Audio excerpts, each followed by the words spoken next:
Sharka. Is the mountain the Alps?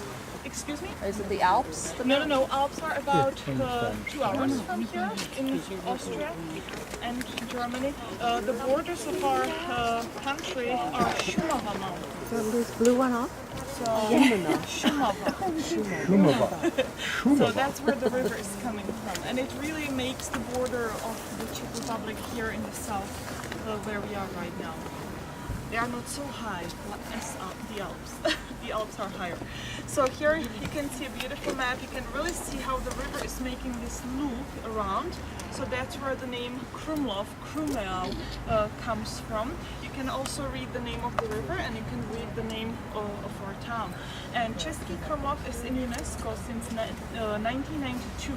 It's the same year as Prague, and we have more in common with Prague because the castle here is the second largest in the Czech Republic after Prague Castle, and in some books they say it's only 1 square meter smaller than Prague Castle, but I'm not sure how they measure that. Maybe they made a mistake and we actually have the biggest castle after all, but I'm pretty sure that Prague wouldn't let us to have it, so we have only the second largest in the Czech Republic. We are going to walk to the first courtyard of the castle, which is right below this beautiful tower, which we are going to see in a little while. And then the castle has 5 courtyards in total, but for some reason they built the castle up on the hill, so not everyone might want to walk up there, and that's why it's going to be an option for your free time. You can free of charge visit all the 5 courtyards of the castle. Together we are going to see the first one, and then later I'm going to explain how to walk up there. It's quite easy because it's going to be pretty much the same way as we are going to leave the first courtyard of the castle, and you can really go see the rest later. So from the first courtyard of the castle we are going to enter the main street. We are going to make a little detour from the main street closer to the river because there is a beautiful view of some of the houses on the other bank of the river, and then coming back to the main street, crossing the Vltava River on this bridge, and then turning around a little and coming to the main square, which is going to be your meeting point with Peter, 2:45, if I remember well. And then from the main square it's going to be just a short way walk up to this street, and there is a beautiful view to see the castle with the town.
In the first courtyard, as I mentioned, there are 5 of them, and between the first and second courtyard there is a barricade moat. The 3 the reason why we have the barricade castle is the Russian work at the end of the 16th century, and all of them Italian means the bear. So at the end of the 16th century they brought the bears here. And castle courtyard. All this, all this, like, that's it, no, like with the painting. How often do they do? How old is that now? Well, it has been redone in 1993. Okay. Now, before entering the main street of the town, I'll explain the history around the Second World War and the socialism, because it wasn't always like this. Yeah, okay. Really. But the frescoes are mainly from the 16th century, the frescoes you find around the town, but it has been restored in 1990. Oh, so it's still pretty indicative of that era. Yeah.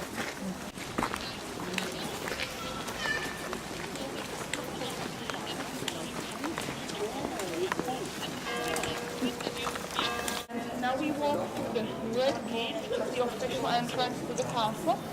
And if you look into the red gate, there are two small windows way up there. And then if you look mostly to the right-hand side of yours, then across the main street there is a gate or arch with windows in it. And that's the corridor I mentioned earlier. All of the buildings are connected through the attics. And the nobles, all the way from the main residential part of the castle, could walk through these corridors to the monastery, which is behind the buildings opposite the red gate, for services to the chapel. And next to the monastery is the local brewery. And they could walk as far as there, but not for the beer back then. But mother of William of Rauschenberg and Peter Vogt used to have a house there. So they could walk to her house without stepping out. So altogether, these corridors used to have more than 1 kilometer, about half a mile. So for a long distance, they could just stay inside, and it was really smart for them. And then the building opposite the red gate, that's also quite interesting because that's where the alchemists used to live. There used to live quite a few alchemists, especially at the time of the Rauschenbergs, because they were supporting them a lot financially, and they were cheating, usually these alchemists, on the nobles. They were trying to make elixirs for long life, having the babies. They were even trying to make gold for them back then, if you can imagine. And up on the building you find 10 frescoes. They are some of them are not so good, but some of them are still beautiful. And it was the first advertisement because it was saying, come to us, buy our products, and you are going to live up to 100, because each picture represents 10 years of a man living.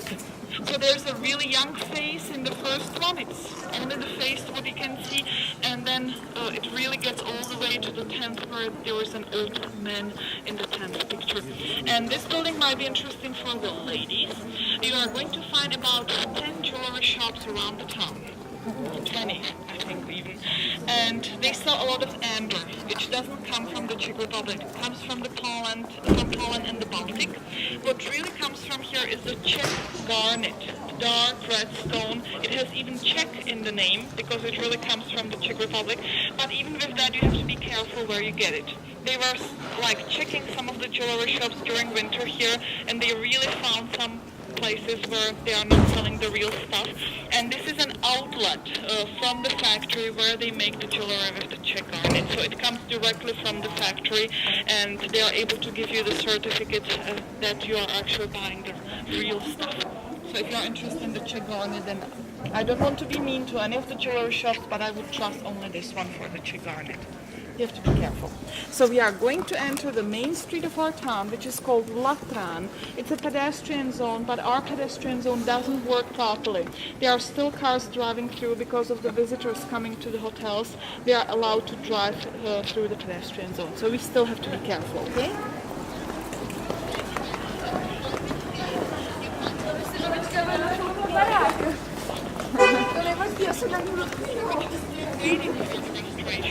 And the monastery was this big because the monks and nuns lived together. They had separated buildings, but they were using one chapel together. And they say they couldn't meet, but we don't believe this very much because in some books they say there were even babies born in the monastery, so there was some miracle going on. And the monks used to make their own beer, which they didn't drink, they say. But again, it's really hard to believe because in the medieval there used to be at least 5 breweries around the town, and the production of the beer used to be really high because the average on drinking beer back then was 250 liters, 66 gallons per young person, including the babies and old people.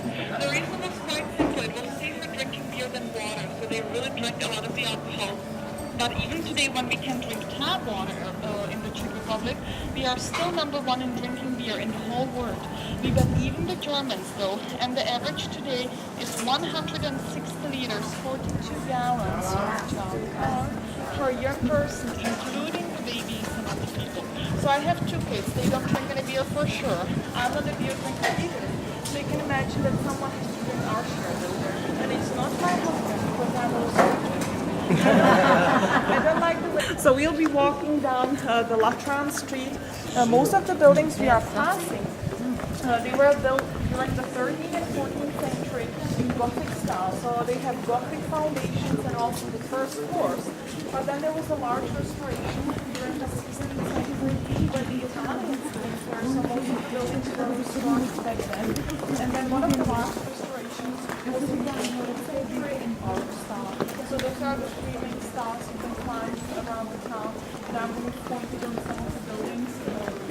Sometimes it's quite hard to recognize the styles because they are mixing each other. We are getting closer to our building. It's on the left side, gray at the bottom, and beautifully painted between the windows. And it's supposed to be the oldest house in the town. It was from the 13th century, but as I just mentioned, most of the buildings were built during the 13th and 14th century.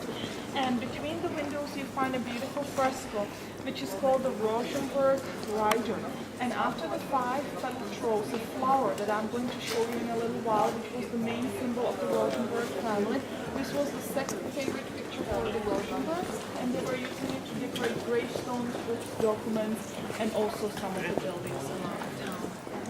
And not far from this building, there is an exchange office.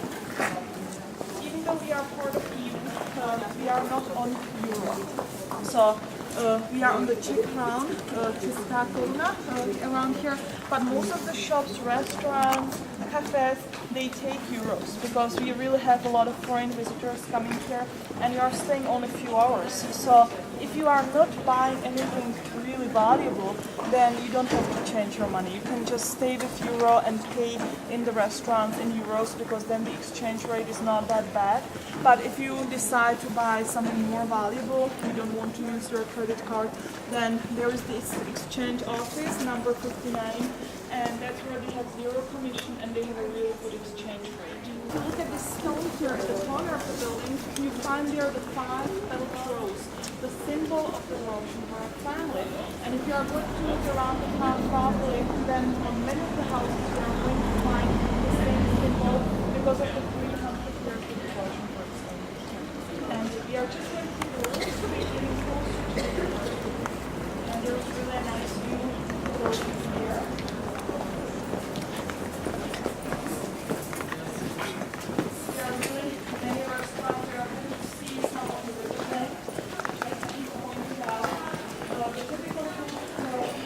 And before we walk all the way to the river, then if you look at this building right here, then you can see the river from here. And I'm sure you have heard of some of the flood that we had. There was one in June in the Czech Republic on Danube, but it was also quite bad. But here in our town wasn't that bad because it was only up to the wall that you can see through this gate here. So it didn't even go over. It pretty much stayed in the river. But in 2002, 11 years ago, this is how high the water was. Wow. So all of the buildings we are going to see now on the other bank of the river, they had water up to the balconies. So that was pretty bad. And it was also during summer. It was in August. So nobody really expected back then. But they say that we have to count on the floods more often nowadays. Because of the weather changes and all that. So we'll see. Definitely none of the houses were damaged, only that they were dirty inside, of course. But we were more lucky compared to Prague because the water here was only 2 or 3 days. As in Prague, they did it for a few weeks, so it was a lot worse over there. So the Vltava River is really popular for rafting and canoeing. So you might be able during the day to see some of the boats going down the river. And these looking for the local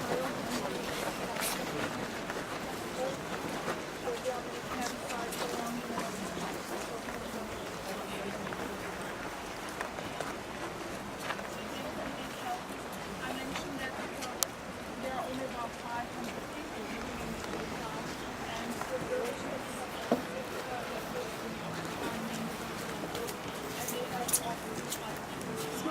Oh, you want